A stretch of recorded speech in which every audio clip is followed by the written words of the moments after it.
Charlie with his linguini charting.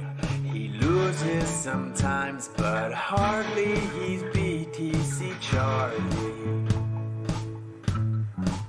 But now he's GBP Charlie. It doesn't matter what he's charting. His trading is tough, but it's not all that bad with Charlie. He's got memes in the morning and more in the evening. It's Charlie. And when trading gets hard and support starts to lean, search Charlie.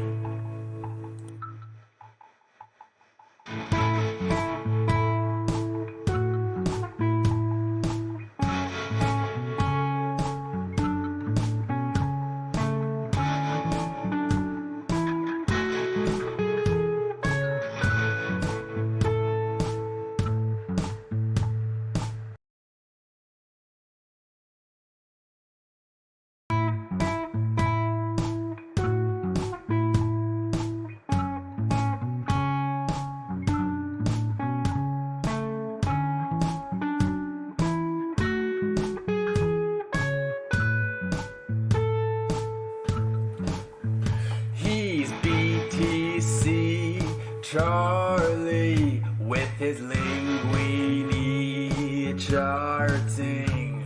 He loses sometimes, but hardly. He's BTC Charlie. But now he's GBP Charlie. It doesn't matter what he's charting.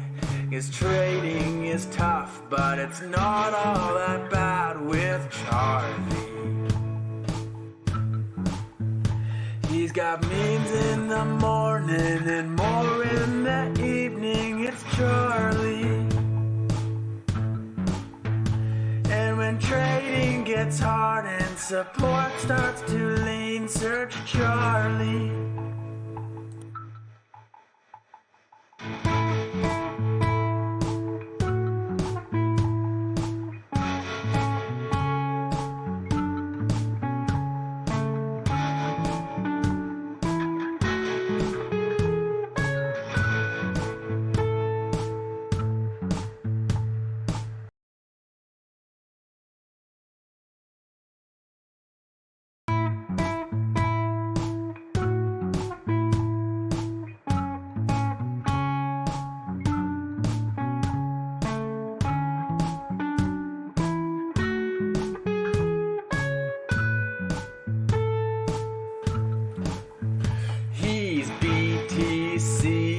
Charlie with his linguini charting.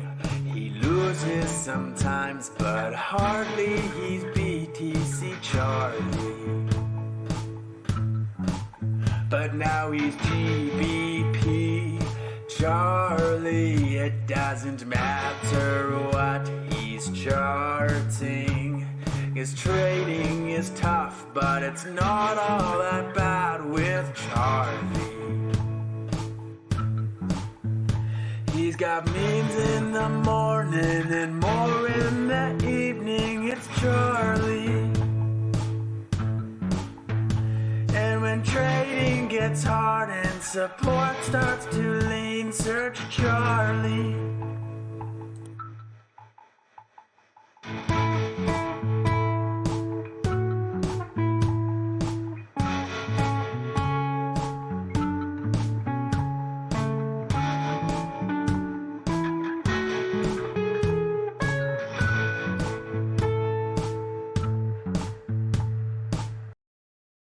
Right. Good morning, good afternoon, good evening. Let's turn that off, shall we? That's gone on for a few loops. That's a few too many loops, if you ask me. Let's put some little chilled background music on. How's everyone doing? It's been a few weeks since I've spoken to everybody. It's actually been a few weeks since I've streamed publicly. I've been pretty ill with a chest infection, which is less than ideal in these conditions, but yeah, Yeah, how's the market treating everybody? Is everybody winning? Hope none of you have blown your accounts, liquidated before the greatest bull run of all time, etc, etc. Infinity, imminent, blah blah blah. I'm not gonna lie, it's actually been an absolute joy to trade. It helps a lot that everything's just going up, and it's everyone is a genius season. But structurally, all rotations are literally my favourite environment.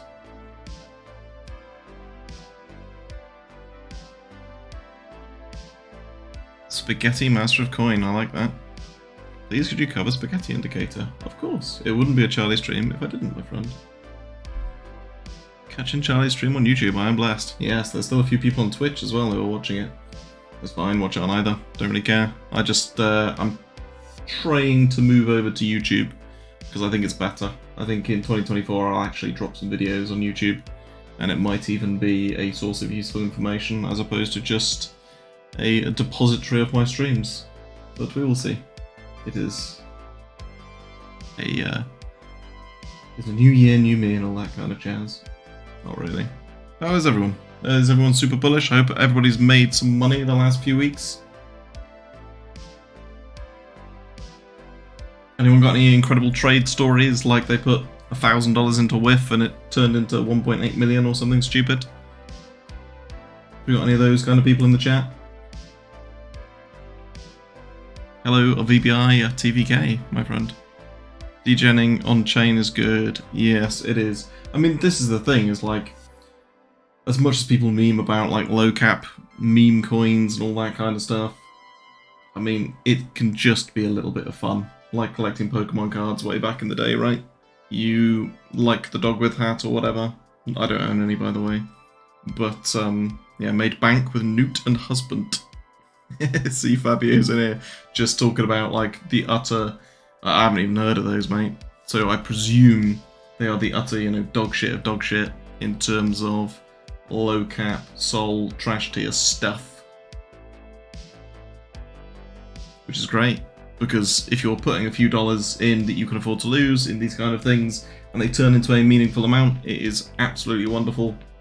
And, you know, that's the joy of crypto, is that low caps can turn into big caps very, very, very, very, very quickly, especially if they have got good kind of memeability and virality. So if you are in the low cap game, I don't blame you. It's a good place to be, but predominantly I'm going to be talking about centralized exchange shitcoins and the beta surrounding them. Someone put 2 to 3k into Say ecosystem and woke up 6 figures today. Yeah, that's lovely. That's exactly what I want to hear, man. Like, for me, it's like that was the whole appeal of crypto to start with. Like when I got in, was, you know, there were people on there who put a couple of quid in, you know, and ended up with hundreds of thousands of pounds and then millions of pounds. And there's no other place in the world where it's not easy. Please don't get me wrong. Do not misinterpret this into me saying it is easy, because it isn't. It is tough. It is difficult. There are bugs. There are scams. There are malicious links that drain your wallet here, there, and everywhere. You know, there's all sorts of shite in the space. But it's probably the easiest way anybody reasonably is going to become a millionaire in our lifetime. Is by getting involved in crypto if you're, you know, in a 9 till 5 job. And if you're not and you're sort of younger than that, then and you found crypto and you're making money from it, then well played. You're probably never going to be a decently contributing member of society. But there we go. Ah, Grant Stevenson, hello my friend, had a baby girl, Limburger. Oh, congratulations, mate. Yeah, that's the joys. That's what we do it all for. Charlie, I have 90k, how do I get to 1 million? It's kind of hard controlling my emotions when I have a big open position. Well basically mate, you need like an 11.1x, and assuming it's fully liquid and no fees, then you'll be done. Great advice, yeah. Quick maths. Can you tell I used to be an accountant? I mean, it depends on how you there's no guaranteed way to do it, right? Otherwise, everyone would just do exactly the same thing. They would take out a loan for £90,000, dollars, whatever you're talking about, and then they would run it into whatever shitcoin is guaranteed to do, you know, an 11x, or they would take whatever trade is guaranteed to play out. The reality is there is no such thing, and if you are ever promised such thing, that is usually bullshit. But maybe I should just start saying, chuck it in this shitcoin and go to, you know, because it's definitely going to the moon, this is the one, this is the next ship, and become one of those type of shillers, but no.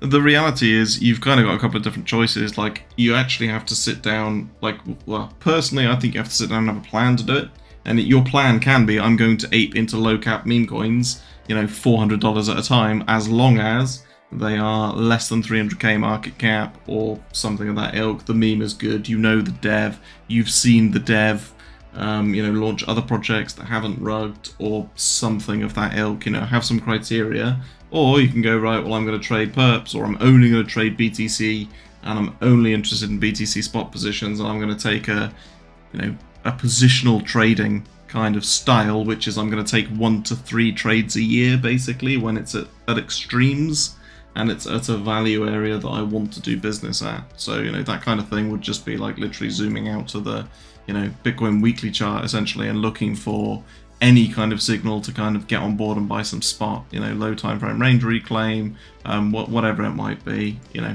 your trading system that you would kind of have to develop. But there's loads of ways to do it. You know, people flip 90k in NFTs to $1 million last cycle. I'm sure people are going to do it this cycle in terms of, like, I think the dog with coin, or dog with hat, sorry, as NFTs. I'm sure there'll be some resurgence of some NFTs somewhere.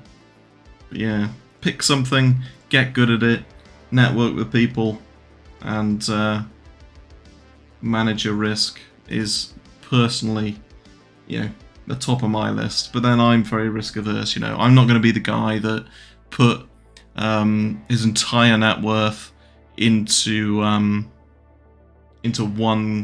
coin, one big bet, and it either goes to infinity or I go broke. Like, that's never been me and never will be me. So find something that matches your kind of personality, mate. Yeah, I won't ape 90k in shitcoins for sure. So how's everyone feeling? We all super bullish? Is this it? Going straight to 100k? Going straight to $1 million? What are we thinking on BTC here? What's the sentiment in the chat?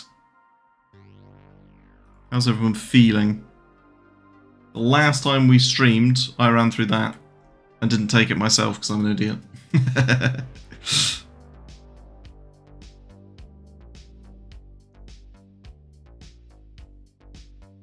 Novogratz just said ETF's going to be approved. Ooh. I think it's the end of the rotation, 0.38k. Looks and feels overbought. Interesting.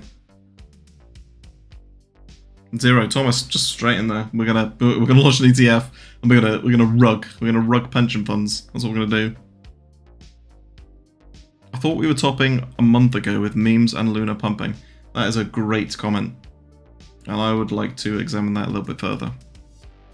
Last scammed 48k, love 38k, get back into market spots. Distributing profits needs time, 48, then retracement. Just got a long on BTC. Fair enough, mate. We're trading random doggy coins and saying out the random chains. Yeah, I mean, this is the thing, right? And I want to just go back to Ansi's comment of, I felt like we were topping a month ago with memes and Luna pumping. Because there's a really kind of big distinction between feeling like it's frothy and it being frothy and it being, you know, in like the ridiculous area where you go, oh shit, this can't go on forever.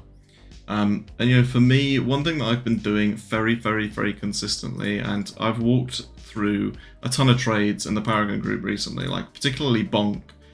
So I played a lot of bonk trades. I played low time frame rotations, like around here is absolutely fucking wonderful. I played a couple around here as well. I think I caught, is it this breakout? No, that was Tuesday. What day are we even on? That's today. This breakout here maybe on Sunday. And no, I didn't catch that one yesterday. But yeah, I've been playing a load of bonk trades, and I was talking through how essentially I move up my stop quite a lot.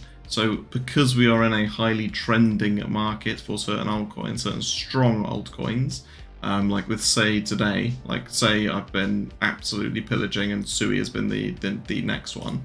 For me, I've just been taking my stops up constantly and just going right, and also using the trailing stop functionality on Bybit. So shout out to Bybit, because I'm back trading there and it is absolutely wonderful. Use my ref link, etc. Like genuinely just having areas where I want to take profit and going, well actually it hasn't actually broken market structure for a long time. I mean that's not a good example because I've actually been down on the 1 minute time frame. What did I long earlier? Not that one. Oh, this one. I basically called the Pico bottom of this rotation. I clipped in all around here and I ended up selling somewhere up here. Yeah, basically after that. So, and then I got back in over here somewhere. And where are we on Say at the moment? I'm currently in a slightly underwater position from like here for that breakout and rotation, which because I was faffing about with the stream, I've still got open. But I can't close a loser, can't take a loss. So we'll just we'll pump it on stream and use yours exit liquidity, etc.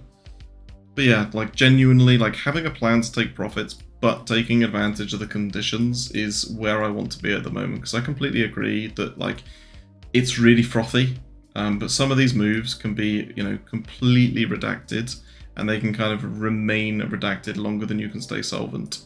Now I don't know why this is taking some time to load, but we will persevere. We can see that as this is moving up, we've basically got this divergence across here in terms of momentum. Like every push up on Say is getting weaker and weaker, right? But in terms of beta, for the last couple of days, it's been the best coin to trade, like absolutely undoubtedly. See, look at that, showing the ref link everywhere, boys. You get that ref link money. Gonna retire. That's the retirement plan. That's the pension fund. It's the 401k as the Americans call it. So I'm very conscious that as we start going up, and this is the classic like risk profile that I try and preach all the time, because it resonates with me, right? As we're going up and as everyone's talking about their gains and as we're making these astronomical gains from people who took on risk down here, they are looking for exit liquidity up here.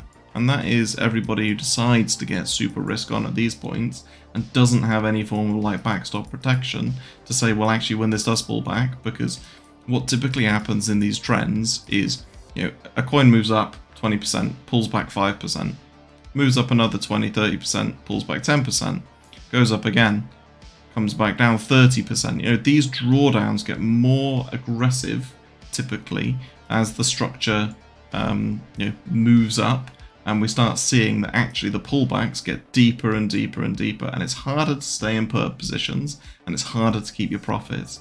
So there's two things. One is trailing stops, and the second is getting high time frame, wide invalidation spot positions. Like that's the kind of key for me anyway in these conditions, and trying to find levels that give you confidence and confluence with holding something for a longer period if you are in a spot play.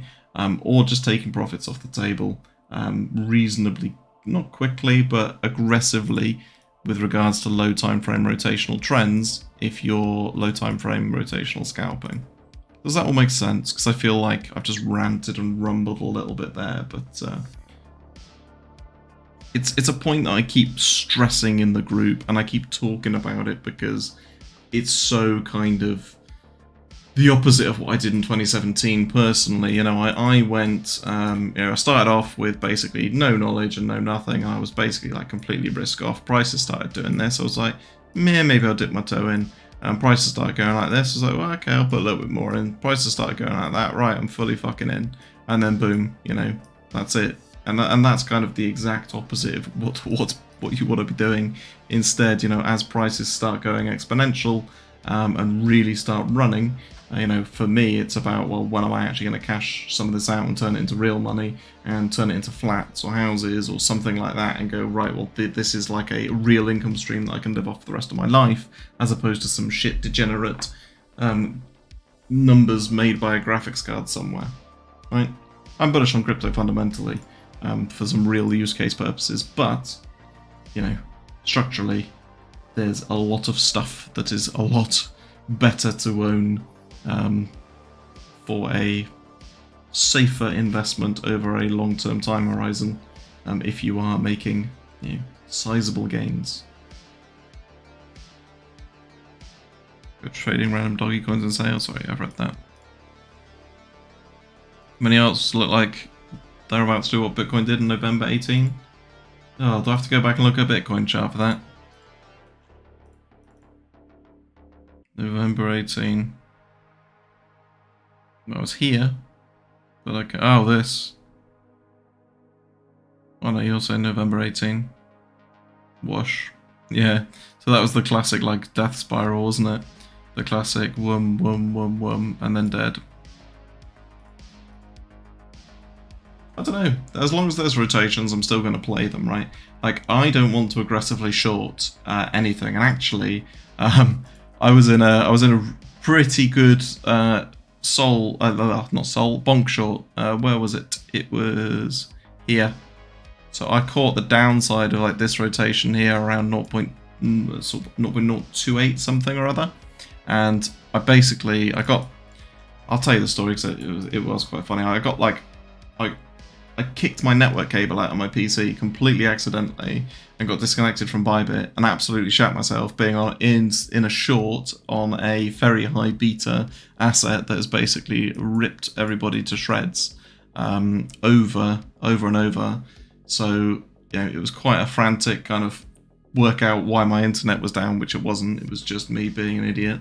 And yeah, that was quite scary. But I was sat in that position with a kind of stop under here as my classic parabola lower high type play, which I missed this one, but this was going to be the kind of one that kept it. But as soon as I did that, I was like, nah, I'm not comfortable in this position. I'm not comfortable being strong, basically short. The strongest assets out there, and having just ridden it up, I thought I was just trying to be clever and fade my own euphoria, but it was actually the semi-top. But yeah, riding it up, I mean, Jesus Christ, there was a day when it went up like 40%, and then the next day it went up 100%. Like, there was nobody going, oh yeah, this is gonna fucking rip, and just being able to trend follow and be really kind of not aggressive with your profit taking, but being able to just move the stops up and just literally follow the trend has made me so much money over the last couple of weeks, just by, yeah, literally really simple stuff. And I love markets when they're like this. My wife doesn't. She gets quite upset with me because she wants me to be present. But unfortunately, these opportunities come around once every year or two. In terms of how ridiculous these moves have been, like I was reminiscing the other day about LDO. I think anyone who was here in the streams at the start of the year would have listened to me talk about LDO a lot. And if I look back at those moves. Let's have a peek.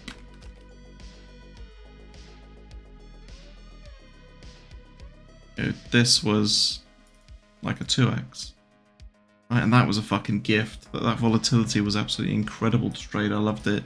I remember just spewing my guts out over this because, you know, there was a couple of breakout plays I played that just paid massively. It was incredible. Absolutely incredible to trade. And now look at what we've got. Like, now look at what we've had to trade. Like, literally. Like, that same run. But in a very short space of time. And if you actually started getting in a bit earlier, it's literally twice, well, three times the volatility in, you know, hardly any of the time. Absolute madness. And I don't necessarily think it's done here, by the way. But, you know, until we get some of that low time frame relative strength, there's kind of no reason to just eat in, and not for me anyway. Like, there's a lot of people that are just going to do this, right? They're going to go, oh, not like this. And because I've marked this out on the stream, it's probably going to be the absolute pico bottom, because what I'll do is I'll say I won't long it, and then I'll long it just because I should do. Just because every time I mark these things up on stream, they seem to work out, not financial advice, educational purposes only, yada yada yada. But you know, I don't want to be the guy buying this, to be honest. What I want to be is, I want to be the guy that goes, okay, well, show me some form of strength, start moving up. I would rather enter here on some form of low time frame relative strength and an actual kind of decent move. But I think when Bonk gets going again, you know, it could have another little run in it. But we have got that migration from from Bonk to dog with hat and all that kind of stuff. And we saw the same with Pepe. Pepe went to Peepo, and there was a couple of other ones that I can't really remember their names.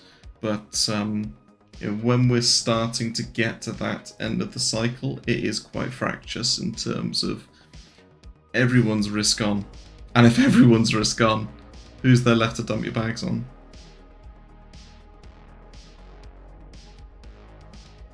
Yeah, I'm just going to catch up on the chat now. Bybit Exton UK? Well, it's a good job I'm not from the UK, my friend. If you're UK and you want to use Bybit, you can DM me. Confident in mono swing ones for the bull run. I was sad that I cancelled it and a bit of profit, but today would have run my stops anyways, so I can't even be mad. Yeah, I mean that's the thing. It's like there's always coulda, woulda, shoulda, right? And I mean, I just did it with that bonk short, right? I literally coulda, woulda, shoulda you, and I said, well, I was in this trade, and it was great, and yada, yada, yada, and then I scared myself out of it. It would have been a great trade, blah, blah, blah, blah, blah. Who fucking cares? Who fucking cares? Just on to the next. The market's literally so volatile right now. Like, I could smash my dick on the keyboard, and something would appear in front of me in terms of a tradable chart. I'm pretty sure. Like, honestly, it's moving. It is moving. It's so volatile. And these are the conditions that I live for as a trader. What do you think about equities printing new all-time high today and its RSI? I haven't actually looked too much at equities, to be honest. What I've looked at in terms of like their strength is, you know, I've memed about it a couple of times. I've talked about it in the group. I don't trade it. So it's kind of, and you're talking about US 100, I presume, yeah. Yeah, you know, it's been good, it's been risk on. Again, same meme levels. Like this shows you the last time I was talking about it. And probably same with dollar. Yeah. Again, you know, dollar risk off, etc. No recession, soft landing, blah, blah, blah. Nice crowded view. I don't care too much about TradFi. I never really have because I'm not trading it.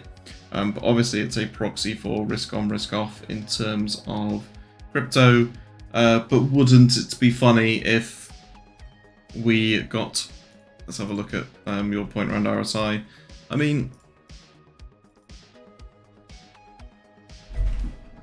it's not particularly clean, is it, in terms of every time, you know, one, there's no kind of divergence. If I go from like weekly, yeah, okay, we're in an extreme, yeah, okay, we're in an extreme, you know, that typically kind of sells off, but like eventually, like most trends aren't just this, are they? Let's be honest, they are this. So yes, we will probably get a pullback at some point. But I mean, look how long this went on for, like this here, and I wonder how hyped like this move is compared to that, a breach of the former all-time highs, right? Like I wouldn't be surprised if we just really start going like fully turbo risk on. That's not me saying go turbo risk on. You know, this is the thing, keeping your head and like evaluating opportunities with kind of equal weighting as you would have done when you didn't have to try and keep up with the millionaire drops and every influencer posting 400,000% returns on their $5 positions. You know, when you weren't trying to catch up with everything, then you know, you would have moved a bit slower, you would have moved a bit carefully, you would have thought, right, well, what do I want to buy? Where do I want to buy it? Like me, for example, on Bitcoin. You know, I've got a decent spot Bitcoin position that I've averaged into for years. So, you know, I am always exposed to Bitcoin. I am BTC Charlie after all, right? You kind of, with a name like that, you've kind of got to, right?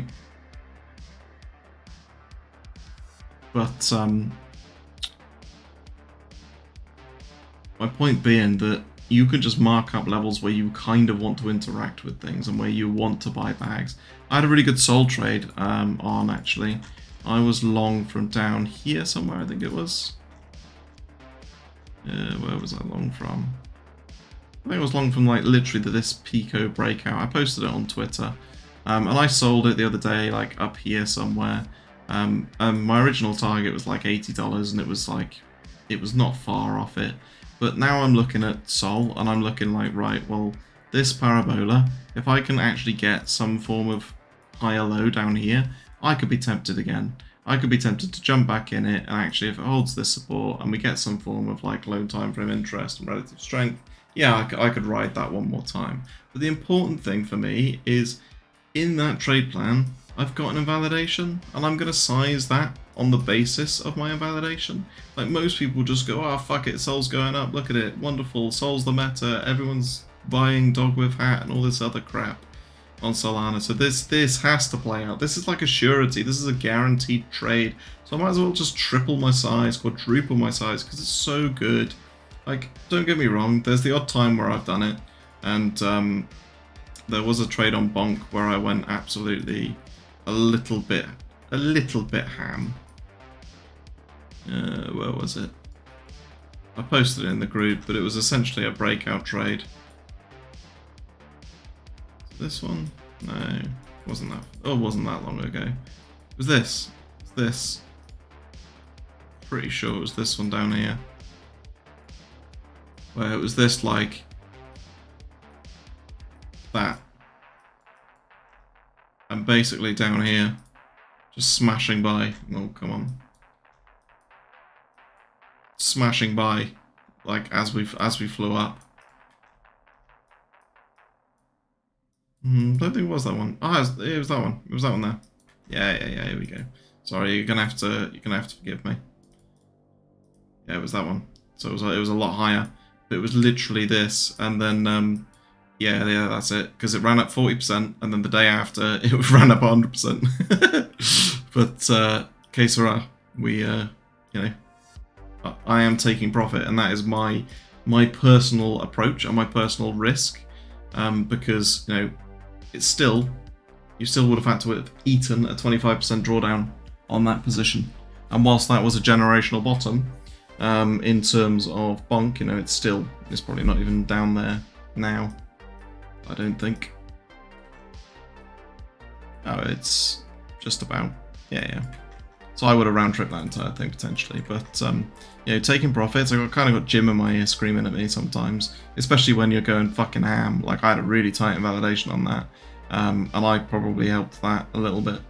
But yeah, like, that was a time to go hard for me, because it was a low time frame rotation with, you know, a very, very tight stop loss and invalidation. And one thing I'm really good at, sucking myself off, is one, noticing rotations, like you saw Sui earlier, and I'll talk through that and how I kind of worked that out. It's not difficult, and anyone who's seen the stream before should know it. But you know, my trade wasn't like this. My trade was literally like this. It was a breakout is going to happen. So when you've got that kind of RR trade, and yes, this is me LARPing, but it was in the group. You know, that is kind of on a high beta asset that's massively in play. Yeah, that's probably going to be my best trade of 2024, 2023. Christ, good job I'm not an accountant anymore, eh?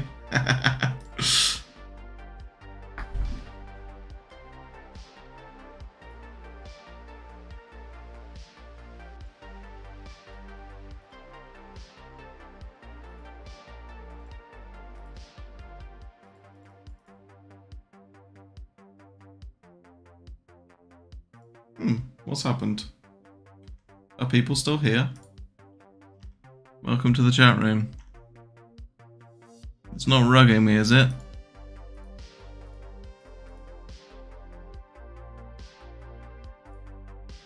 Don't tell me it's rugging me, you piece of shit.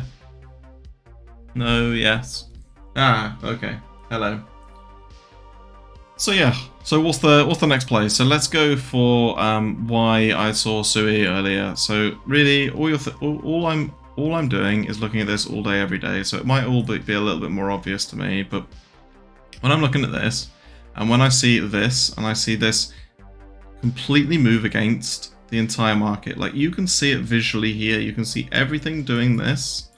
Okay, you can see Bitcoin doing that, and you can see, say, doing this, which is great because that will get me out of my underwater position. Lovely. I think we are finally above water, so I'm going to dump on all your heads if you're opening longs right now. And Sui actually starting to move up. Now, all I'm looking for when these plays start happening, or when it's sort of time to enter, is, you know, I'm not trying to snipe the Pico bottom. I'm looking for literally a rotation. And I always think that there is going to be somebody out there who combines what I teach with what Magus teaches, and they're going to be a better trader than both of us by a country mile, because I think what he teaches through order flow in terms of being able to spot like Bitcoin bottoms and spot rotational bottoms on BTC, especially using things like Agger as well, and understanding flow with altcoin rotations and beta, I think there's a real niche to be made out of that, to be honest. But I digress, and I would do it myself. But one, I'm too lazy. Two, I really like the system that I've got. I'm very, very used to it, and I've tried to incorporate things like OI liquidations and all that kind of stuff, and there is some edge in it. I don't doubt, but I kind of don't need it. So anyway, I digress. What am I looking for when I'm looking at? I don't know why I'm on the spot, but whatever.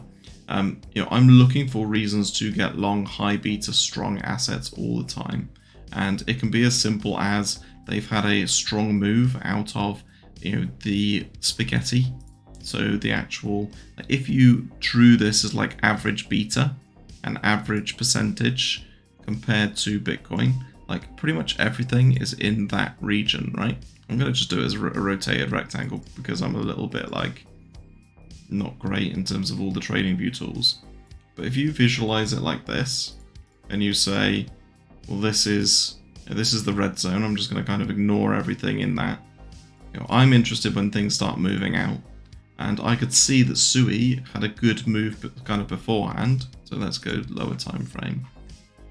And as soon as it starts moving out and starts like really shifting outside of that rotation, like that's where you get the strength. That's where you get the confirmation that, yeah, your thesis holds true and you're still longing a very, very high beta asset. So when did I tweet that? I don't know, half 5 or something like that my time, And it's the best one of the bunch. Don't get me wrong, I think Say will probably catch up and do just as well because it's been very in play the last couple of days. But it's not difficult. I'm finding reasons to get long, just longing consolidation essentially, or longing a breakout of low time frame ranges. A range is still a range. It doesn't really matter if it's on a 1 minute chart. It doesn't matter if it's on a 4 hour chart. Like, you've got a higher probability that it's going to play out differently on a high time frame chart, but because on a low time frame, if I smack 10 million on the bid, it's probably going to wipe the books of most altcoins, right? You're going to see that paint a nice little candle, but on a 4 hour chart, that's probably not going to do too much. But yeah, that's the thought process behind that anyway. And like that's what Spaghetti does. And Spaghetti is like, I bang on about it all the time because to me it's just so good at giving you confirmation of your theories and giving you trade signals in and of itself. If you've got something that is flying when the rest of the market isn't, then that is a very, very strong horse and you want to try and get on it somehow.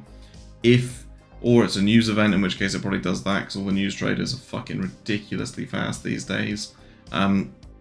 Or you have a theory about something breaking out or reclaiming a range and becoming strong, and that gives you your invalidation in terms of where you are wrong, and this gives you your reason to enter that trade. I personally affiliate my sort of success to it so much because it's how my brain thinks. I want to be in the fastest and the best running altcoin. You know, it's almost like the Pokemon song, isn't it? You know, I want to be the very best like no one ever was. But that is, you know, that's the one. I want to be in the high beta. I want to be in the strongest coin, because if we get a run to the upside, this is going to carry me. This strength is just going to carry me, as it has done the last couple of weeks. So if you're not familiar with this, I'll whack it in the chat for the Twitch people and the YouTubers. I think I'm supposed to like beg you for YouTube likes or something, or subs, but we'll leave that. I'm sure you're all capable of doing that without me doing that kind of crap. I'm sure you're all. Oh, you could hear my voice. Wonderful. There you go. I've chucked it in. I've chucked it in the chat. It is really valuable ideating the fast sources. Yeah, mate. Yeah, it is. Like, and I genuinely think it's like the best free trading, like bit of software like there is. Not software, but you know what I mean. Like the just view of the market, I suppose. What about ETH, BTC Charlie? Oh, it's a good question. I'm currently getting fucked by ETH, my friend. Because unlike every other paid group leader, I do occasionally lose trades. I mean, I'm still waiting to lose one in 2023, but I'm joking, obviously. I'm in this, and my target isn't actually that. But if it hits that, then it obviously was. But my thought process is really simple: that if ETH dies off here, then that is these two levels are kind of where I will de-risk, and I will take this position off. ETH BTC is basically at a macro low. We've had that strong parabolic sell-off. If ETH doesn't get a rotation, then it's going to just die, which sounds like a classic influencer thing of if it goes down, it's going to go down even more, which kind of is, to be honest. It's held this level for quite a long time. We've had those bounces in terms of like this, quite a strong bounce, this, a very weak bounce, and if we can't actually flip over, the safer trade, and I did mention it, the safer trade would have been to wait for ETH BTC to start trending and print a decent structure. The reason that I took this trade on the way I did and the risk that I did was that we've actually had a couple of touches of this kind of high time frame level here, here, and here. And for me, this was going to be the start of a higher low and a rotation into ETH, and the whole thing just lined up to be like a beautiful bit of confluence, which obviously hasn't played out. So just judge me by the thought process and not the result. But that was kind of the thinking, and everyone was shitting on Ethereum and everyone's Solana maxis now, even though we were all shitting on Solana 6 months ago. And for me, this was a good place to take on risk. I'm still in this trade, I'm still going to let it play out. I've basically got some sort of sells down here and here, where I'm going to de-risk and take off if it doesn't work out. But if any of you were here before and you remember my rune alert and trade that never manifested, we'll just go to the rune charts because it is quite hilarious.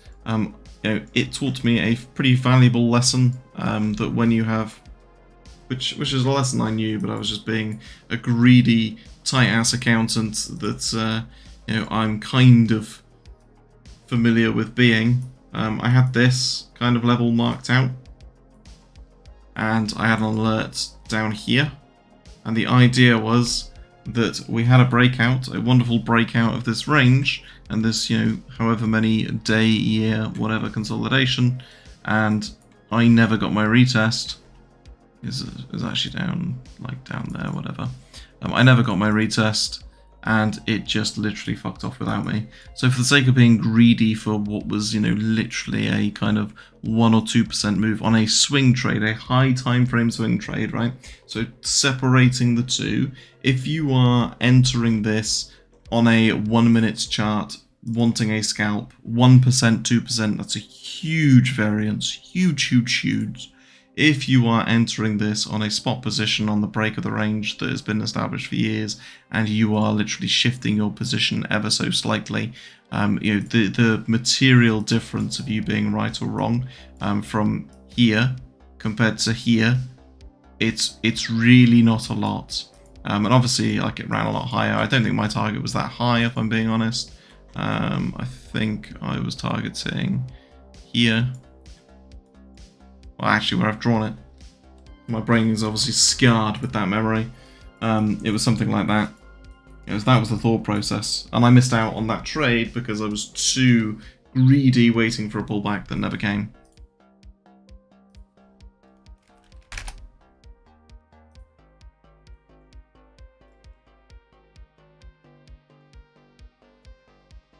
Greetings, Charlie on stream. Greetings, Cryptoski. Vitalik is dumping his 500 ETH on us. I mean, this is the thing, right? If everyone's making millions of dollars and everyone is super bullish in crypto and yada yada yada, and the bull market's here, so what if you sell 500 fucking ETH? Like, am I missing something? Like, 500 ETH isn't a lot of money in the scheme of the crypto market, right? 500 ETH is a lot of money to me. I'd quite like 500 ETH, right? A lot of money to you, I imagine. It is a lot of money, but in the scheme of a daily market that's turning over billions, if not trillions, fuck it. Do you know what I mean? It really shouldn't make a difference. Shouldn't make a blind bit of difference.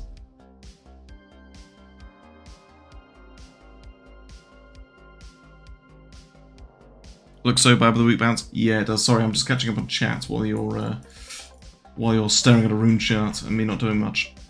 I've pumped this on Twitter a couple of times, the total chart, and one thing that it doesn't take into account for you people on the stream is all the on-chain stuff. Only what's like on TradingView, and it's an interesting one. Are we early? Are we late? God knows. How am I positioning? I'm still in some spot alt bags. Probably not as many as I should have been, but yeah, there's plenty of opportunity just around the corner. I want to be longing new coins that are in play. I look at stuff like TIA. I was looking at this earlier in terms of holding up this range here, but alas, no joy. And there wasn't the strength to confirm like a long position from up here. I basically caught it here in terms of that relative strength, and then I needed confirmation. I needed some form of setup to enter it up here, and it just never came. So say we've talked about, which is running again. Happy days. Haven't lost a trade today. Get fucked market. Love easy mode. On Twitch we see nothing. Oh, it's moved over here. Is that better? Frantically moving stuff. So yeah, here you go. Like this is exactly what I mean. I told you earlier I'm long from in here somewhere, and we've had this little pump. Right? We've had this little move that's just gone completely offside. I went completely offside on this, and now it's up. Whatever. The miracle of high beta assets and strong in-play coins. And oh look, Sui is continuing to rip the market open. Perfect. Charlie remains long, the two highest, well, not two highest, alright. Fucking Arve. Arve can fuck off. The two highest BR assets.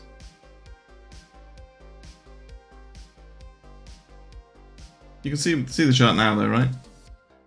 I dragged it off because I don't know, I didn't know I did that, to be honest. Boomer things. Thoughts on RSR? Man, I loved RSR. RSR was one of my favourite coins back in 2018, I think it was. I remember being on I'll bore you with it, but on a train trip to London with my Manchester with my Huobi app on my phone, gawking at how much money I was making every tick that RSR went up. And we went to see Hugh Jackman, and yeah, My wife couldn't get me off. Couldn't get me off the phone. I quite like RSR, like, generally. I think what it was trying to do was a good concept in terms of, you know, reserve rights currency, but it's just the standard alt pattern in terms of this is new and shiny, this is revolutionary, this is going to change the game, and then you've just got that death spiral, right? And very, very few alts come out of that death spiral and just do this and go to all-time high. Very, very few. So if you are asking, you know, what do you want to go into? For me, it's not that, or it's when it actually breaks out of like this whole accumulation phase. Like, I'd rather buy it up here than down here. That sounds really dumb, but because it's had a cycle, it's not going to be as EV as other things. So there are things like Blur, which Blur kind of didn't really have a cycle. It launched. When did it launch? It's Blur. I thought actually Blur did have a bit of was a bit earlier, but maybe I'm wrong. You know, there's been like some decent opportunities to get in on Blur from a spot perspective, as an example. Like, you know, it's better to long new shiny shit. Blur confirmed the breakout, just typed it. yeah. So, you know, there's plenty of opportunities on new shiny shit. Like, look at Say, for fuck's sake. Like, look at that. Absolute 69 KW. Say, Sui, Tia. Sui's absolutely ran. Lovely. Look at that. Simple range play. Charlie, any thoughts on how far Rune can run the cycle since its account is an Altcoin? That's a really good question and observation. And the reason that I will say Rune is different is because I have a bag. And it's a decent sized bag as well. That I've held from $20, just so you know. My average price is like 3 cents or something stupid on it. And I've sold most of my Rune bag, and I sold a lot of it around $19 and $20. So, you know. I think the reason that Rune is different, right, and the reason that Rune is different to RSR is exactly what I said about this accumulation range here, right? It is blasted out of it. It was one of the first coins to leave its accumulation range. It was one of the first movers in the entire market to become a risk-on altcoin, and it has actually blasted out with strength, as opposed to, you know, anything, like, not anything else. Other things, like Apecoin is one that sort of strikes my memory. Where is it? Ape. You know, we had a move off the lows, but it's just done nothing. It's just done absolutely nothing. How high can Rune go? You know, my calculations before were $100, and the reason that I went to $100 is it's based on 3 times total value locked. So there is a genuinely good Ponzi-nomic feature to Rune, which is if you are bullish on crypto and you are bullish on, you know, decentralized swapping of assets, you know, between chains, which Rune was the kind of first mover on that. So swapping native Bitcoin for native ETH, etc. Like, Rune was the first mover in that space. And if you are generating yield on Rune by staking and adding your Bitcoin and ETH to it, then, and Bitcoin and ETH are going up in price, and therefore the total value locked is going up in price, then 3 times Rune being the price of 3 times total value locked is just going to go up as well. Where can I learn what good and bad tokenomics are? It's a good question.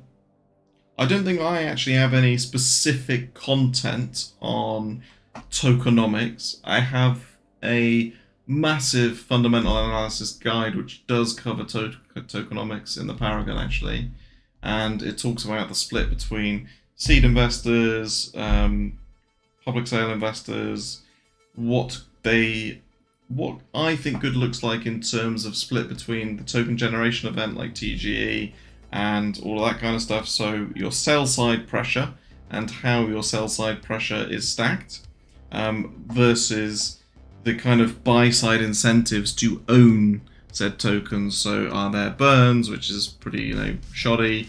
Is there revenue generation that gets circulated to people? So for example, PAL AI, that they have a revenue generation mechanism, and that gets passed over to stakers. So you can just stake your PAL for however long, you can get some extra PAL, and you can get a share of the revenue of the fees that are generated. That kind of thing. That's a good reason to own some of them. But Cryptoski has said don't bother. And the reality is that tokenomics are great.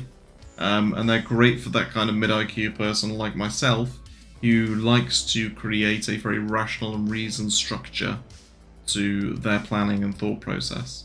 But the reality is you are going to get outperformed by someone who buys some shitty dog coin, because you're mid-curving it, basically. But there is some edge in tokenomics. So if you look at if there's a good project that you like with either vesting that is done on a monthly basis, and you can work out what day it comes out on, you'll get charts that do this and then revert back quite quickly in these kind of conditions, because some pre-saler who has sold at a 10x profit just gets his allocation and then dumps. Just a breeze amongst the storm? Yeah, it really is. I think that tokenomics can create really good narratives, though. So we had things like the Ohm run. We've had things like Rune. I genuinely think the tokenomic argument of why are you bullish on Rune? I always say it's a leverage bet on crypto, and people go, "What the fuck do you mean?" And I say 3 times TVL. That's the price of Rune. They go, well, "What do you mean?" I go, "Well, this," and they go, "Oh fuck, okay." So if people are locking up a lot of ETH, a lot of Bitcoin, generating a yield while price is going up, then Rune is just going to go fucking exponential. Yeah, cool, easy. But I digress. So we're looking at shit beta. We've kind of covered Bitcoin. I haven't really given my thoughts. For me personally, I'm literally anticipating it ranging for a period. Until we get some kind of concrete ETF news. I actually think that we've had that parabolic move. I posted this on Twitter the other day, and I posted it in the Paragon group around, this is kind of my bear market PTSD coming back, and we've had that parabolic run, we've had that classic range develop, we've had that sweep of the former parabolic highs, which is a shorting setup I love to take, but I didn't take it because, again, I'm a pussy. I'm a pussy on the short side, and it's paid. It's paid off massively, to be clear. I've taken about 3 shorts, I think, in the last 5-6 weeks.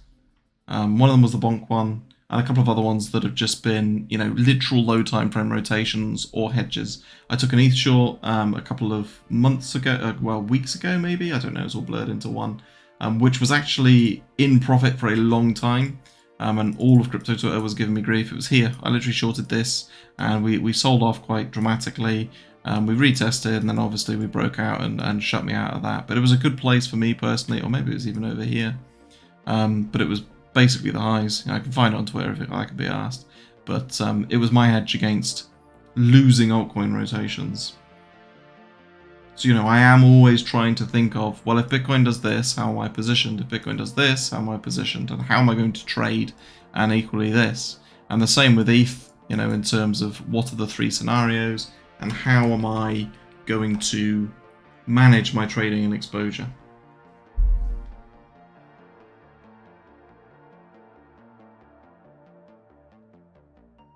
What do you think about ETH if Bitcoin falls? I mean, it's just fucked if Bitcoin falls. If Bitcoin falls, ETH BTC will probably go up, ETH USD will go down, which means that I'd get stopped out of this.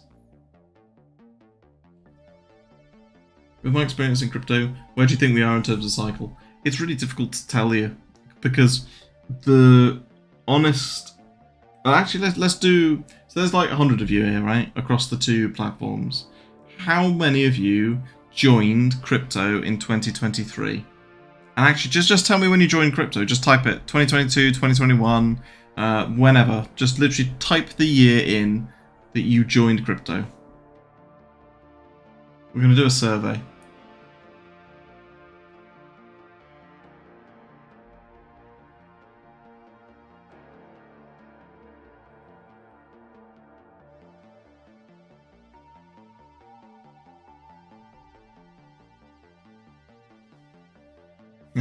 Wow. Well, firstly, thank you for everyone who responded. It's very kind of you. We got some 2013, Fabio. My lord. You can definitely sign up on my ref link. So far, there's been 2 people who have joined in 2023. 2.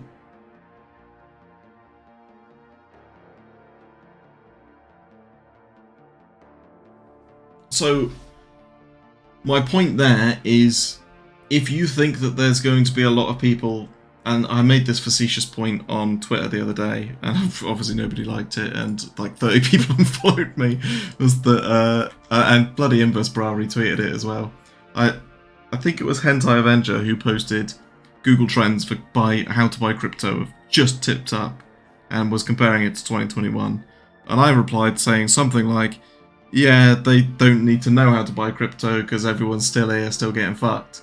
And yeah, there's a little bit of me that kind of thinks that that's semi-true, that a lot of people actually did get in and have stayed. And if you look at that little consensus, you know, 1, I appreciate you all putting the year and being honest with me, and 2, you know, thank you for following the stream and stuff, because there's obviously a lot of people with a lot of years experience here. But a lot of it is older. A lot of it is people who have been here and have suffered the wrath of the bear market, right? Most of you are 2021, 2020. So you've seen a cycle, or you've at least seen the end of a cycle. So whether you got it originally, you know, whether you got in sort of semi-early or in 2021 or 2020, whatever, you've seen the end of a cycle, I imagine. And my point to that is, if you are early, it feels like you're late.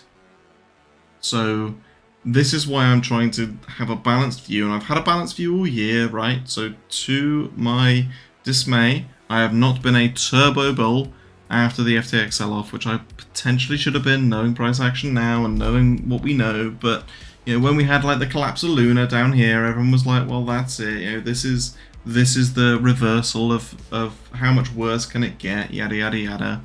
Or whatever, I can't remember what specifically happened at this point, but you get my point, is right? There's always a quote-unquote bottom signal, and equally there's always a top signal. There's always a top signal, right? How many of you were here in 2021 when Paris Hilton got into NFTs? Right? And we were like, everyone was like, oh my god, the NFT run is over, Paris Hilton's got into it, fuck me. Paris Hilton getting into NFTs was about here, right? That, from a cycle perspective, was when that top signal occurred. People want to find top signals all the time, and everyone wants to be the Chad that called the top and sold the top. And FYI, I did sell the fucking top in 2021, but I wasn't very public about it. Maybe I should have been. But like, everyone wants that clout. Everyone wants to be the fucking Chad that nailed the absolute Pico top on some dog shit coin. But most of those people are dumbasses, and instead of just hitting the green button on decent setups or high beta altcoins and making fucking money, they want to be clout demons, and they want their proverbial dick sucked by internet anons for that little hit of dopamine. I mean, I don't know, I'm here for money, boys. I like the dopamine, don't get me wrong. I love it when people like my tweets, you know, and have a little laugh over my memes and all that kind of stuff. I genuinely do. It's nice. But I'd rather just make money. I'd rather be the person who just goes with the flow of the market. And don't get me wrong, I'll take some controversial trades every now and again and just wind the timeline up a little bit, or just drop some shit and just say like, well, it's fucking over, boys, for whatever reason, and just watch people get all spicy. But genuinely, when the trend is like your friend and when risk is on, I think it's the time to kind of put in the effort in terms of trading and trying to play, particularly rotations. Like, look, we're now up, what, 9% on Sui? Fucking easiest rotation ever. Like, a 9% day? A 9% day back in fucking June, I would literally have killed for. 9% in a day. And some of these are doing like far beyond that. 70% in like 2 days. So I don't know. As long as you're not risking the house, and as long as you're taking like comfortable setups, you're not losing all your money, and you're not going, right, this is the one trade. Ordinals. I was looking at ordinals earlier, and I wanted to take something like this. Was it yesterday? It was last night. I didn't actually take it, so I was fucking knackered, which is good for my trading rules, but I wanted to see a rotation to the upside, and I was posting about like how I try and play range breakouts at the kind of upper extreme of it to give me like invalidations. And like, this is the start of that move, yada yada yada, and like, that's it. But if you're taking a 1R loss every time that you lose, instead of yeeting in with 10x your net worth, this is the condition. These are the conditions where 1, it will pay off, and 2, you will learn so fast, especially not to just blindly hold shit. And when things start going against you, cut positions. So right, I have a date night with my wife actually after this. I think she's just chipped off the child. Finally. So, I've actually spent my Tuesday? Wednesday? I don't know. I don't even know what day it is anymore. Tuesday evening with you wonderful people. Yeah, let's try and leave you with some high time frame kind of thoughts and trade setups. We talked about Sol earlier and talked about, I want to see some form of strength, I want to see some form of structure, like shift. So I really would just want to see basically this range low be probably swept and then recovered, and I would look for a long on that basically. We've had real strength on Solana, and if we can get some strength low time frame on this, wonderful. I'm currently in Sui, which is absolutely ripping, and Say, which is not doing as much, but it's up, and I might have even been stopped out on that move actually, because I'm dragging stops up all the time. Didn't you do 25x on wife changing money? No, I did not, my friend. That was Heart Ethereum. I just found the whole thing really brutal. Like, he basically said, like, very openly that I'm putting $100 in this. It's basically a shitcoin and a scam. Could go to zero. Do what you like. And then appears in like a Zach influences the shilling stuff, and it's like, fuck me. Like, if people are gonna ape their entire net worth into dog shit, they're gonna do it anyway, regardless of what you say, right? Because they're fucking stupid, and you can't cure stupidity by posting a disclaimer. Like, that is genuinely, you just can't. I posted a fucking CPI tweet, which was like, I did that for CPI and said, oh, this is going to happen. Someone got liquidated, they went 50x their net worth, and they longed it up here, or they shorted it up here, sorry, and it went like this. And I was like, bro, what you actually doing? Like, I could have, and I even said, like, this is my squiggle for CPI, what do you think is going to happen, or something. And someone liquidated their account. Like, should I be held accountable for that? I don't know. It's probably a moral debate that is for another time, but yeah, I did not 25x on wife changing money. I just felt a bit sorry for that Heart Ethereum lad who gave like the biggest disclaimer in the world. But whatever.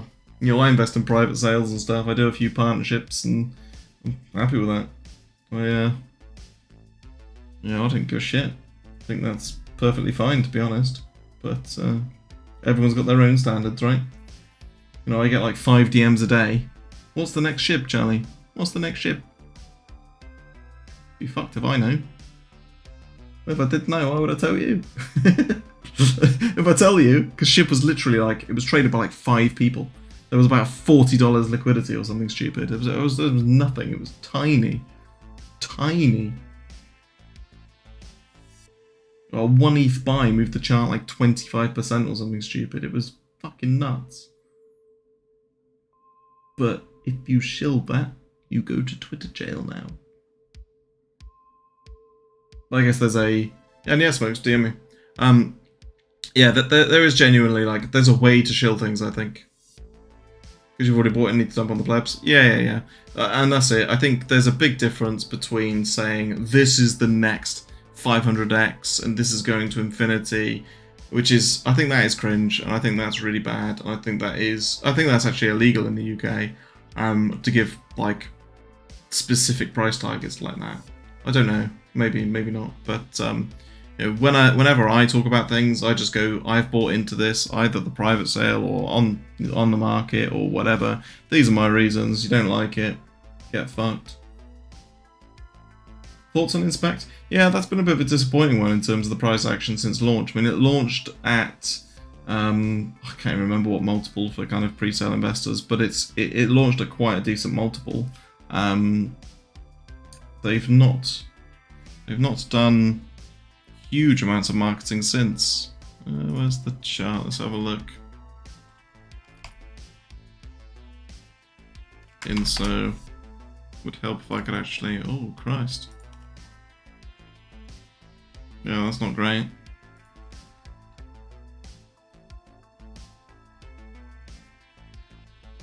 Yeah, that's not done particularly well, has it? And that's what I mean, is, you know, like, my personal risk appetite is very different to other people's, and I can't even remember what this, like, private investor price was, but it was lower than that. But yeah, that's not a wonderful looking chart.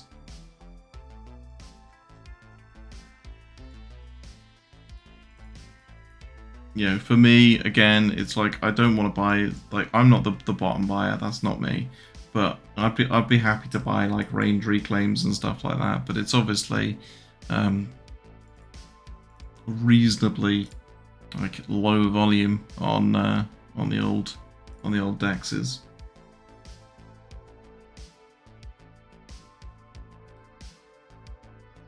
Yeah, I've not kept up with it, to be honest, not particularly. But there's a lot of on-chain stuff that you know, projects that I think are good. You know, we've gone past the phase where the projects that are fundamentally decent kind of run hard. You know, look at what's kind of trending. Hemule. Some cat coin. Great. Dinger. What's this? Cat coin. Great. Like, what's all this stuff? You know, we went through the kind of fundamentally sound projects. Well, not necessarily sound, that's probably a bit strong, but fundamentally strong projects like PAL and stuff like that. Like, PAL went on a really nice run. I tweeted about that a lot. And I wrote it up a lot as well. I mean, I think this all-time high break back here. Well, we showed it on the charts earlier, didn't we? You know, that was a what, 4x or something, 5x maybe to the top. 3x. Oh, one point it was 4, but yeah, just that classic all-time high sweep and retest basically, which I did post on Twitter. Yeah, and that's it. And yeah, the other reason you don't kind of put all your eggs in one basket and you diversify a little bit, at least for me, is that you will get the odd thing that just does fucking this and just dies and just never comes back, and you'll get rugs and stuff, obviously. Not that I'm saying any of these are rugs, Christ, but you know, that's why you don't try and make it all in one bet, in my opinion, and my risk management. Burn Charlie and his evil squiggles. Yeah. And I find that notion of like buying it and dumping on plebs really odd, because like there will become a point where everything on chain becomes quite transparent, right? Or at least I think there will, and there will be a, you know, quite clear. You can't change the blockchain. There's gonna be this huge audit trail of everything you've ever done, and if you are tweeting and saying buy this and then dumping on people's heads, like, that is fucking terrible. Like, it is just not worth it. I would rather sell something like 3 days later when it's down 30% than take the fucking ag. Thinking about joining Paragon, but I've been spending time learning ICT. Will it benefit me? I'm not too familiar with ICT, to be honest with you, and the whole inner circle trading concept stuff. I mean, as I understand it, ICT, you basically do this, and you go like that, and you draw a fair value gap, and you wait for price to go there and react, and then you take a long or a short. That's kind of my understanding of it. What we teach at the Paragon, I suppose, is there's two distinct styles. Mine is generally altcoin rotations and beta, and some high time frame trades and swing trades. Magus is more order flow focused. He will teach more about the market dynamics and structure, go into things like tick charts and exo charts and various other charting software tools, and just, you know, a real wide array of stuff. Actually, we've been it's funny, we've started putting together all of our content into a kind of spreadsheet and a checklist of what's the learning objective and what does this cover, and we've got like hundreds of videos, and some of ours are duplicated and some of ours are how shall I put it, very basic, and some of them are very complex. So it kind of depends on what type of trader you want to be. But Magus has got stuff from scalping to high time frame. I've got the same. I've got some fundamental stuff. You know, it depends what you want to learn. How to use Spaghetti tool in the high time frame? I mean, for me, it's the same, really. The same premise of just what's in play. You know, typically when I'm catching up over the weekend. So I take weekends off generally. I like to spend some time with my family and do that kind of stuff and actually have a bit of a real life, not just be glued to the computer at all points. But when I do, I obviously have to come back to the market and see what's happened over the weekend. So I pay attention to CT loosely, and if I've got positions open, which is rare to be honest, I try not to have positions open going into the weekend. But you know, I use Spaghetti to see what's going on and to see what is in play and what is like the current meta. And you can use high time frame Spaghetti for trading, but it's just a lot harder. You mean weekly, daily? I mean, I'm literally using it on like the 4 hour, 1 hour to literally do that catch-up exercise. It's pretty useless beyond that, to be honest with you. Well, I suppose it's not useless. It's just because I'm on Monday to Friday, when let's just change that. Apologies for any Dutch people. That was where I'm currently being hosted. Because yes, I'm of course Dutch now. Let's go back to that.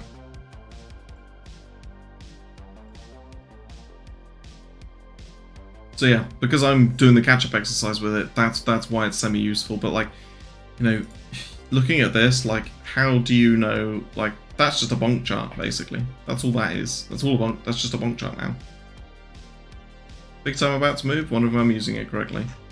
Yeah, so pretty decent beta. So let's flip over to the big time chart. Like, I'm obviously quite late to this, so you know, I try to get in.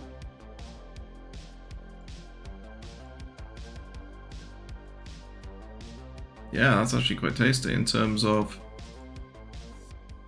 you know, you've got a real clear, let me look at that,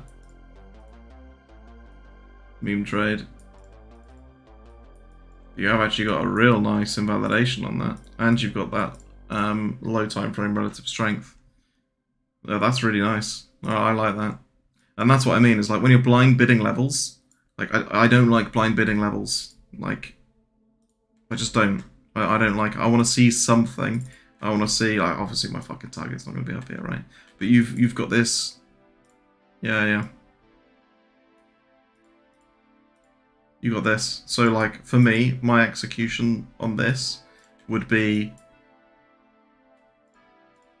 I'll just give you like a pseudo live thought process. You know, I'm happy to kind of clip a bit in here and then start treating this like a range. And saying, right, well, I'm playing like a range breakout play, and when we flip that range, I'm gonna add down here, and when we flip this diagonal, I'm gonna add in there. So the reason that I'm being so passive and like slow about it is because I'm quite late to this rotation, right? But this is why I don't think levels are memes.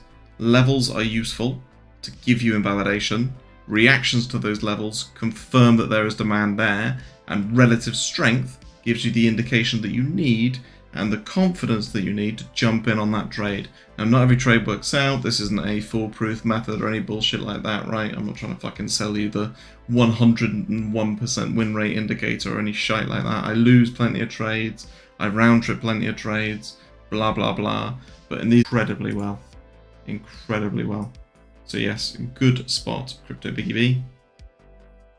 You know, I do wonder if it's enough to kind of break this tumultuous downtrend for an asset that has been basically off the radar for a while.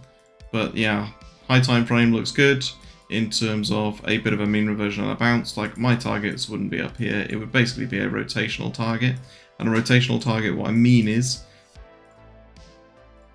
either some form of breaker market structure, and that would have me out, like loss of EMAs or some VWAPs if you're feeling particularly fancy. Low time frame or high time frame ones. And something of that ilk to kind of give you a, nah, the trend has changed, or we've really lost relative strength. Particularly if something like Bonk goes, because if any of you noticed, when Bonk ran, the entire rest of the market kind of went to shit. Particularly towards the end of its rotation, because it just drained liquidity from everything. You know, reminiscent of when SHIB was pumping all those many moons ago. But yeah, lovely spot, lovely spot. Took some more chunks to test it out. I mean, you know, it's no refunds, obviously, but it is what you want to see. And you know, very wide positioning on that for me personally if I was to jump in, and I am late to it. Audio's cutting out. Yeah, I think, to be honest with you, that's probably time for me to cut it anyway and jump out. It's been an absolute pleasure. I hope you've all semi-learnt something. I'm not sure I've left you with a ton of trade setups, but I've given you a really good, well, maybe not really good, maybe I'll stop sucking myself off, but I've given you a decent understanding, I think, of how I'm using Spaghetti in these kind of trading conditions. And doing things like this, so going down high time frame charts. This was actually someone in the Paragon group who pointed a band out. Audio's cutting out, I apologise. You know, when this breaks this weekly level, it's probably going to have a nice little pop. It's still quite a shite coin in terms of price action and in terms of, like, if you look at this, apologies. If you look at this price action compared to what most other coins have done, which is broken out of it months ago, it's still not great. But that kind of thing, like looking for those next rotational plays on alts and using this to confirm it. Perp, no, let's not talk about Perp. Oh, these are all shy ones. We talked about Solana. Doge, in terms of high time frame, I mean, this kind of proves the point around that relative weakness. You know, the old dog, literally, not doing too much compared to like the new ones. Pepe again kind of had its run. Ordinals, I still think there's potentially another run on ordinals, but we'll see. We'll see if it actually gets some dust. You know, we are at the kind of ridiculous end of the cycle. Oh yeah, we had Matic before, didn't we? That was all right. An OP's at a really nice level, but again, it's just going to be a proxy to the ETH trade. STX is another one that's actually got a decent high time frame pivot, which isn't straight. That does matter in. And it's breaking out, so we might see a nice rotation on STX, which is why it's on here. And if you see it getting some strength, that could be a trigger for you. Bonk we've talked through. I think it comes back at some point, but again, want that strength. And Tier again, we kind of had that play before, but this has had a really nice run. So for me, I need that reclaim, and I need that low time frame relative strength to get a position. Woo's a really interesting one. I find Woo really funny for reasons that I can't go into, but it is hilarious. I mean, for me, Woo, we talked about it before on stream, but just look at it. Like even my VRVP has just done the fucking range for me. It's broken out of a nice range. It's a good DEX. It's got a lot of support from a lot of good crypto natives. Yeah, it is good if you are in this trade. Congratulations. I think it's I think it's a strong contender for the DEX space. Can you add sats? I mean, if you want to do it, mate, just go up here and go copy, and you take a copy and you can add whatever you like, my friend. But yes, that's been me. It's been Tuesday. It's been wonderful. Thank you for all coming. Thank you for your continued support and love on Twitter. I do get a nice shot of dopamine to the back of my brain when you like my tweets or when you retweet it or comment or do stuff like that and interact. I do try and interact with pretty much everybody. The bot replies have made it a little bit difficult to like every tweet at the moment because, well, one, the interaction is much higher because, you know, we are in pretty bullish conditions, but also it's yeah, giving me RSI. I think if you look at the number of likes I've done, I think I've done nearly 200,000 likes. So just know that I love you and I appreciate you, and I will see you all soon. Au revoir.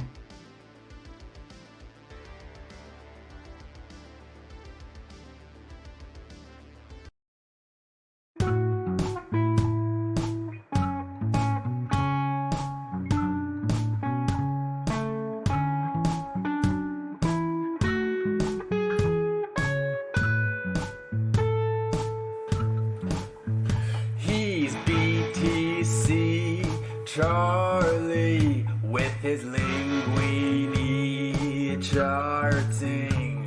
He loses sometimes, but hardly. He's BTC Charlie. But now he's GBP Charlie. It doesn't matter what he's charting. His trading is tough, but it's not all that bad with Charlie. He's got memes in the morning and more in the evening. It's Charlie. And when trading gets hard and support starts to lean, search Charlie.